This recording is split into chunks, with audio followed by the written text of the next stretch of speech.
Hello. So excited to be here. So excited to be teaching you on this topic. It's something I'm very, very passionate about. And that is the topic of what are the things that all successful entrepreneurial women have in common. And what I did is I went and I studied them. And these are the 8 traits that I believe all wealthy fempreneurs have in common. So if you can get these right, you will be cruising on your path to wealth. That gets me really excited. So let's dig in. Over the last 10 years of studying money and wealth consciousness, and in the last 5 years of having my own business, I have interviewed over 5,000 entrepreneurial women. And I've really paid attention to what works and what doesn't. And so the most successful of them practice these 8 traits in their daily life. So they not only studied them, but actually made it part of their personality. Like, this is who I am now. And that'll make sense as I keep going with this. But know this, all of these 8 traits are already alive within you. There's nothing you need to do. It's simply a practice of bringing them out in your daily life. It's like a muscle. There's nothing you need to buy or nothing that you either have or you don't have. It's in every one of us. We just have to flex our muscles. So a little bit of background about who I am. My name is Alyssa Hammond. I'm a wealth coach for entrepreneurs. I'm a life coach. I also like to call myself an earth angel. Basically, I help people who want to make the world better be able to do that in a way that supports them, makes them money, but also leaves their cup feeling full so that they have more to give back. And really, at the end of the day, it's about helping women feel empowered to define their version of wealth and go after it. So my version of wealth isn't having a yacht. My version of wealth is being able to have a dog rescue and be able to spend a lot of time volunteering. And so it's really about understanding what that means to you and going after it unapologetically, even if that looks different than maybe what your parents would have wanted for you or your friends or family. So why I'm here. I love this picture of myself. This is me when I'm like 4 and I just look so smug. But basically, I was raised by a single mom. My parents were together until my dad suddenly and unexpectedly passed away right before my 11th birthday. And so my mom had to figure out how to manage, how to raise 3 kids on her own. And one of the ways that she taught us about money is she gave us $100 allowance. And as a kid, that felt like $1 million. But it taught me at a really young age how to make smart choices with money, because, she would say, you can spend $80 on jeans from Abercrombie and Fitch, but you're not going to be able to afford to go to your friend's birthday party. So what's more important to you? And I felt like I got really good with money until I became an adult. And I had to balance that out with applying these concepts to adult life, right? Like, it's easy when you have $100, but your rent is paid for, your food is paid for. When I went out into the real world and I had to pay for my own stuff, it all felt really overwhelming to me. And so I was spending all the money I made, and I started shopping too much, and it turned into a shopping addiction. And my norm was credit cards and like nothing in the bank. I was so comfortable with that. And then one day I just got tired of my own BS. I made the choice to get my money situation in order. And I'm so glad I did. And that was 10 years ago. So fast forward 10 years, and I started with books, podcasts, courses, trainings. I've spent like $70,000 in coaches over the last couple of years. I did my life coach certification program 5 years ago and realized my calling was to help women feel really empowered. And one of the big factors there is with money. Watching my mom be a single mom and like really hustling to keep a roof over her head taught me a lot. And I was like, I really want to help women so that they're not going through that themselves. So now I've used these techniques that I've learned, and I've used them to pay off $400,000 worth of real estate and student loans and credit card debt. I ditched my shopping addiction and I built a 6-figure business. And nowadays my life looks a lot different, a lot more ease. I like to say that I'm semi-retired because I don't work Fridays or Mondays, and I start work at 11 a.m. and I'm done by usually 3 or 4. And I got there because I started applying these concepts.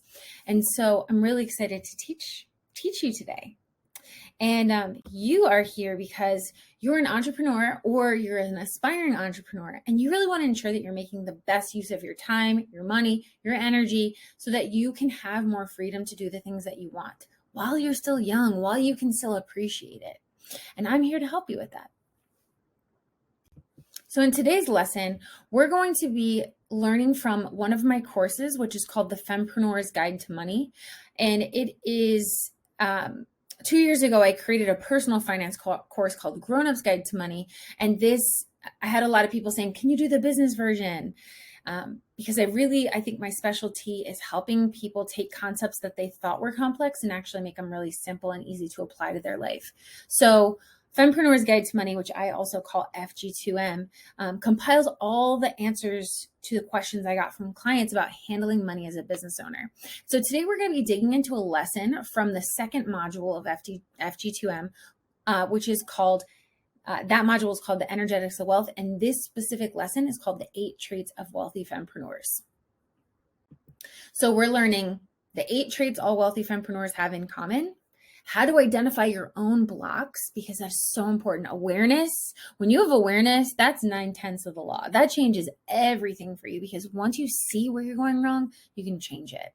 And I want to take a moment to remind you, I say this to everyone, you will never hate yourself more than when you start your financial journey, because you're going to see all the ways in which you have been screwing yourself over, and we all go through it. It is part of the process. So please don't be so hard on yourself.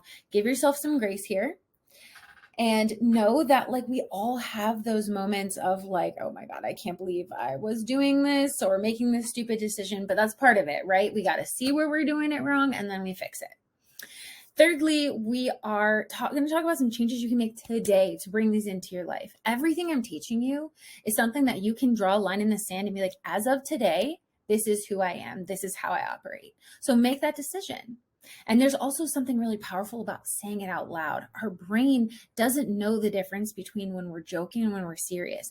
That's why they say, don't say bad stuff about yourself, because your brain hears it. Even if you think you're joking, your brain hears it.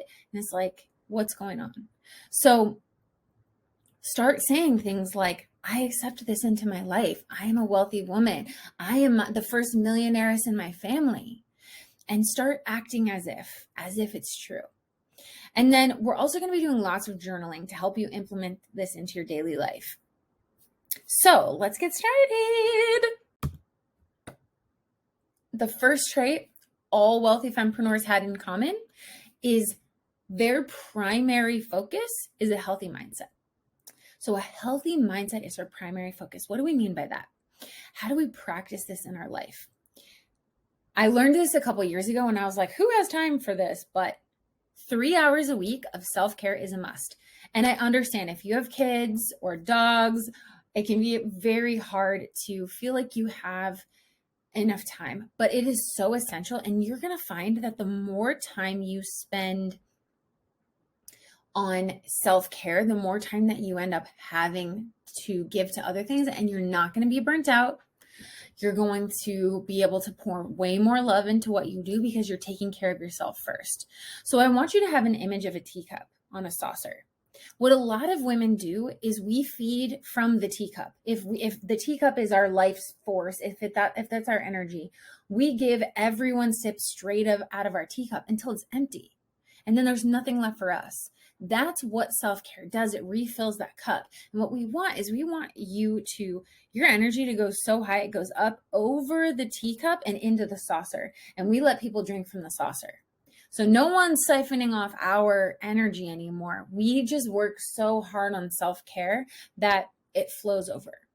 And 3 hours a week might sound like a lot, but it can be as simple as walking your dog 15 minutes a day and reading a couple minutes before bed, and you'll be at your 3 hours, no problem. Maybe once a week you take a bath.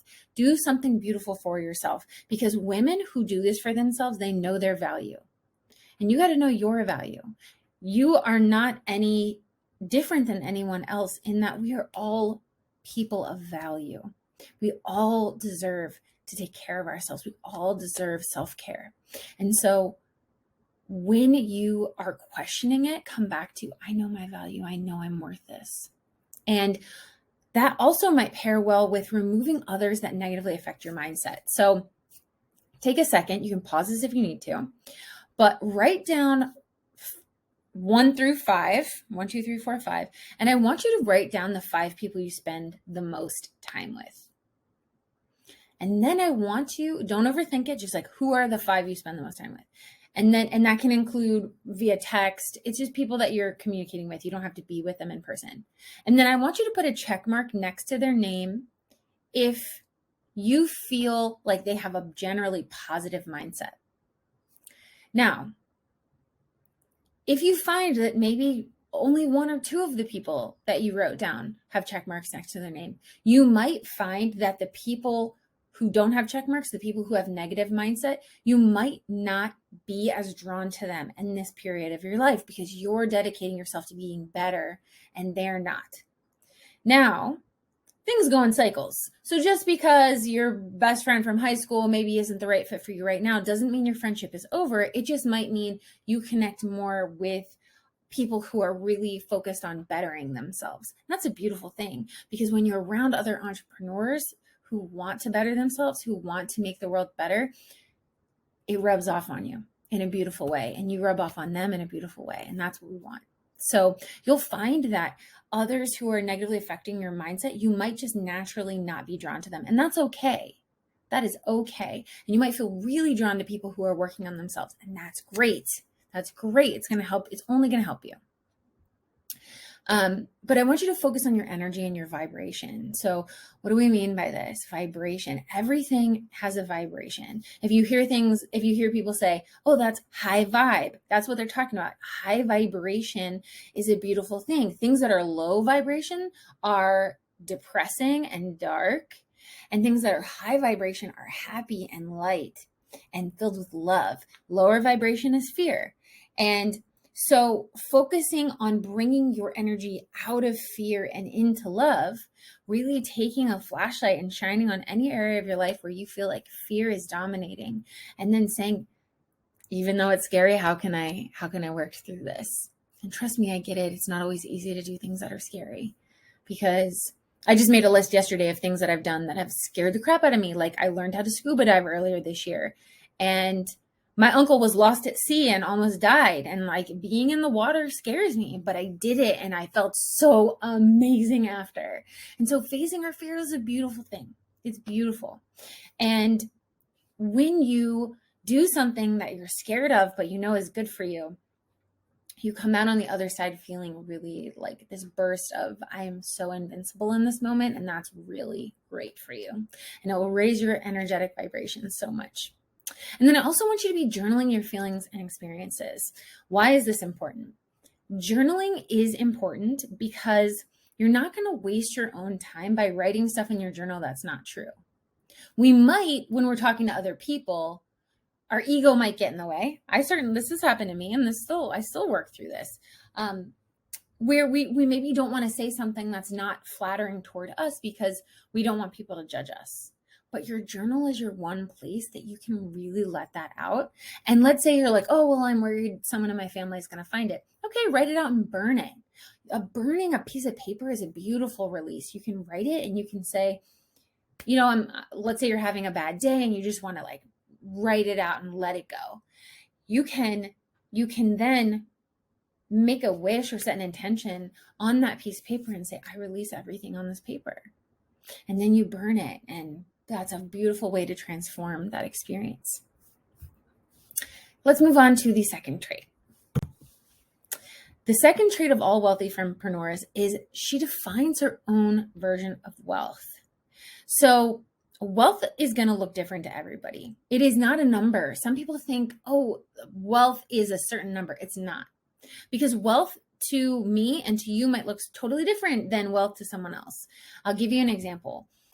One person's wealth might be like, I want a yacht. And another person's wealth might be like, I just want to inherit my grandparents' farm and go to the farmers markets every week and sell the vegetables that my grandparents, they like spent their life making this farm in like creating food and sustenance from this. both of those people are wealthy. Both of those women have their dream. And it's not for me or anyone else to say what's right and what's not right. So where we get in our way is, one, we think wealth is a number. Two, we think that everyone agrees on what wealth is. It's not true. You might even have a totally different version of wealth than your family. And that can be hard, because for me, wealth is being able to travel like whenever I want. Wealth is being able to be a blessing for people. I bought someone Chipotle today, and she was experiencing homelessness, and that was like a beautiful thing for me. But for some people, that's not wealth to them, and that's okay. But once you know what wealth is for you, you can hit it every time. Imagine that you are an archer and you're shooting for a target, and there's so much fog in the way. The fog represents your lack of clarity on what you want. Once you know what you want, once you know what you're aiming for, you can shoot. The fog moves out of the way and you can shoot right at the target. It's going to make it 1,000 times easier than trying to figure out where the target is through the dense fog. So by getting clear on what you want, you're removing that fog and you're knowing where you're shooting. I promise it's going to change your life when you get clear on what wealth is to you. And then one of the ways that you can define your vision of wealth is setting short-term and long-term goals. So the version of you that loves herself, that takes care of herself, not only does she look at, what do I want my life to look like when I'm older and retired, but also what kind of life do I want to be living now? What do I want to be able to do? Something that's important for me is to be able to buy Chipotle for people who can't afford it. And when we know what we want long-term and short-term, it allows us to have the experience of wealth all the way through. If we wait and we're like, this used to be me. I used to be like, I'm going to spend no money. I'm just going to put it all in my retirement fund. And then I wasn't having any fun, and that was not cool. And why do that? So instead, why don't we have fun the whole way through? That sounds so much more fun. So get clear on what you're moving toward, and then hire help to get you there. I totally understand if you're watching this and you're like, I'm not in a position where I have money for hiring people. It's not something you have to do yet, but if you're clear on who you want to hire, maybe your first hire is a virtual assistant. If you know, I want a virtual assistant to help me with my emails and to help me create graphics and to do XYZ, then when it does come time, you are clear on what you want and you know what you're calling in. Now you can pause the screen, and I want you to take 2 minutes to answer these questions. I'm just going to read them out and then I'm going to move on, but feel free to pause, and I would really encourage you to pause and answer these questions. Should take you about 2 minutes. 1, what does wealth look like to me? 2, how many hours a week would I like to work? And 3, what amount would I like to see in my bank account? The third trait of all wealthy fempreneurs is she's organized. Now, I will not claim I have always been organized, but I will say the more organized I get, the more money I seem to make, the more successful I seem to be. And it's because things aren't falling through the cracks. So if organization isn't your strong suit, you can use websites, apps, you can hire help to assist you. I know on my phone, I use my calendar and my notes all the time. And if you're not, opportunities can fall through the cracks. So just whatever way works for you is fine. If you want to use a journal, great. I use all of them. That's the only way I can keep my head straight. But again, it's a muscle you can build. So it's not, oh, she's organized and I'm not. It's, I'm working on my organization. I'm getting stronger every day. I'm building that muscle. But remember, you've got to slow down to be organized. For a lot of us, we're just tearing through the world. But what I want for you is to be clear on where you're headed and slow down so that you can give that to yourself. Knowing your monthly expenses for personal and business is also key. There's this quote by Bill Earl that I love. If your outgo exceeds your income, then your upkeep will be your downfall. I'll read that again. If your outgo exceeds your income, then your upkeep will be your downfall. That means if your outgo, the money you're spending, exceed your income, the money you're making, then your upkeep, aka living your life, will be your downfall. It's going to ruin you. You're spending more than you're making. It's not going to last. So know what your expenses are, start tracking them, and then you'll be able to see, oh, I'm actually spending more money than I'm making. Where can I make some changes here that's going to suit me? Now I'd like you to set some time aside to journal on this. Where am I lacking organization in my life? Same question for in my business. And do I have an understanding of my monthly expenses and income? If you don't, there's stuff, you can find stuff online. If you want something like that from me, Fempreneurs Guide to Money is the course that gives you all of these forms, and I don't like to call them forms. I look at them as spreadsheets. Like they give you like a living spreadsheet, so you don't have to figure out how it works. You just plug in, what is my rent? What do I pay for water and all that stuff? Moving on to the fourth trait, she stands on the shoulders of giants. This is a topic I'm so passionate about. I stood on stage and spoke about it a couple years ago. Standing on the shoulders of giants just means, imagine that you are a tiny person and you want to see far away. You could try to figure out how to see far in the distance, or if you stand on the shoulders of a giant, you can see much farther away. You can see where you're trying to get to. I kind of look at the road to success as kind of like a maze. And it's like standing on the shoulders of giants could also be, another example might be like, you're working, you have someone who is, hold on, I'm starting to say multiple things at the same time, and that's not clear. Another way you can look at it is if you have a maze and someone's like, I've already gone through the maze and I know that here you're supposed to go left. That's going to save you a lot of time versus like, I'm going to try and go right and figure it out my own way. This is what people do. They try and DIY it. They do it yourself to everything in their business, and it adds years to their time that they're successful.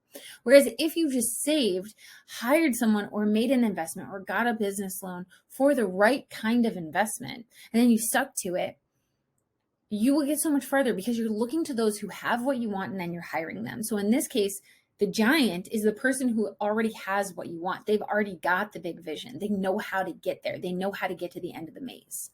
And you're hiring them because they're going to tell you what to do to make it a lot easier. So one of my biggest lessons that I've personally learned after spending a lot of money on coaches is don't hire to fill a perceived hole in who you are. By that, I mean, for me, I hired a coach. I spent $15,000 on a sales coach to teach me how to sell. And then I realized I don't want to learn how to sell. I don't care to do it. And so I wouldn't say I wasted $15,000, but what if instead of that, I had spent $15,000 on a sales team who's just going to take it over for me? So instead of being like, oh, I don't know what I'm doing, I'm going to hire someone to teach me how to do it. If I just got smart about like, realistically, what do I want to be doing and what do I not want to be doing? Then I can be having support in other ways. But yeah, listen, if you're on a budget, listen to podcasts, attend trainings. You can take courses that are a couple $100. You don't have to spend thousands. You can read, you can ask for help. My favorite thing is joining a mastermind. That's where a group of women come together and support each other. I host 2 masterminds. I love them. They're my favorite thing. They're hands down the thing that's gotten me the most in my business. It's just having that group of women who like support you and love you and want to see you succeed. So I highly recommend checking out a mastermind. And hire someone to help you where you get stuck. Journal on this. What giants can I stand on the shoulders of? Who in your life do you know that can support you in this next phase? And also, where can I get information to assist me? So again, podcasts, books, webinars, you can get a lot of those for free. You can, if you want to do a higher cost, that's more hands-on, you can do programs, one-on-one intensives, and coaching. The 5th trait is she creates strong boundaries. A well-boundaried woman is a force to be reckoned with. Boundaries equal less burnout and more time back in your life. If you are burnt out, you probably don't have the proper boundaries, and you're leaking energy or time or money or all three. And that's not going to work for you. So you're going to wear two hats as a business owner. You have your CEO hat that you wear maybe 9 to 5, and then you have your regular person hat. Know when to step into each role. Journal on these. Pause this right now and journal on these 5 questions. Where am I not honoring my own boundaries? How is that affecting my life? What steps can I take to gain control back? What days of the week would I like to work? What hours of the day would I like to work? And how often do I like to vacation? The 6th trait, she lives abundantly but not frivolously. Abundance is not a set number, just like wealth. It's a lifestyle, it's a mindset. So she doesn't waste her money, but she lives in a way that supports her without stressing. So give yourself plenty of money to feel abundant, but don't spend it all. And one of the things you can do is pull off right when you get paid, pull off a chunk and put it into savings, and then the rest you can spend. Buy what adds value to your life, both personally and professionally, but don't just spend it because you got it. That's a very common money leak for women. Now you can journal on this. What would I like to give myself to spend each month? If I had that amount in my hand right now and had to spend it, what would I spoil myself with? Start dreaming. What's an amount I'd like to have in savings to feel safe? The 7th trait, she has a plan for every dollar. Not planning your money comes from a place of fear and lack. We're worried that, it's going to leave us again, so we don't make a plan. But know that you are safe to make a plan, and it's safe to dream. And you can save when you first get paid, especially for taxes and investments. And then you can hire out when you need help. But get clear on where your money needs to be going. I'll give you an example. So person A has a $20,000 launch. So does person B. Person A makes no plans for her income. She just puts her money into the checking account. She pays some of her credit cards off. She throws money back into the business kind of haphazardly. She makes investments, but some of them are unaligned. And all of this 20K is gone in 3 months. Then she gets a huge tax bill and she doesn't know how to pay it because she didn't put any money aside. Whereas person B gets the same amount of money. She sits down and writes out what she wants to do. She puts $3,000 toward her credit card. $5K is set aside for a mentor. $6,000 is set aside for taxes. $2K for vacation and $4K for living expenses. Now, these numbers can look like whatever. I'm just giving you an example. But person B is in a much better spot because she's getting so much done. Person A, the money's just going to be gone. And we do this a lot. It's a common money leak. So it's okay if it happens, but start noticing it in your own life. And then the 8th and final trait, she knows the return on her investments. If you ever hear ROI, that's return on investment. So if you're making a decision for your business, it's going to cost you hundreds, if not thousands of dollars. Sleep on it. Always, always, always. Take a night. Think on it. Make decisions from a place of, is this going to get me more of what I want? Is this going to move the needle forward in my business? And what is the transformation being promised versus the payment? And then also, how long is it going to take to see a result? So here's what I know. None of this is hard. It's just new. It's just new. And you can absolutely do this. Give yourself permission to believe this can happen before you have evidence it is going to happen. So today we learned the 8 traits all wealthy fempreneurs have in common, how to identify your own blocks, changes you can make to bring these into your life, and you journaled your dream life into existence. Now you know what you're working toward, and that's manifesting 101. So if you liked this lesson, this is from Fempreneur's Guide to Money, again, which is, it's really, whether you're new to business or you're more experienced and you just feel like you're missing some pieces, this course is created to allow you to see and experience your business in a way that you always wanted it to be. So this lesson was from module 2, the energetics of wealth. We cover all kinds of great stuff in there. So if you're looking to dig into this more, reach out. I'm happy to answer questions. You can find more information at wealthwithalyssa.com, or you can find me on Instagram at wealthwithalyssa. And thank you for being here. Thank you for taking time for yourself. If you have any questions, please reach out, and have a beautiful day.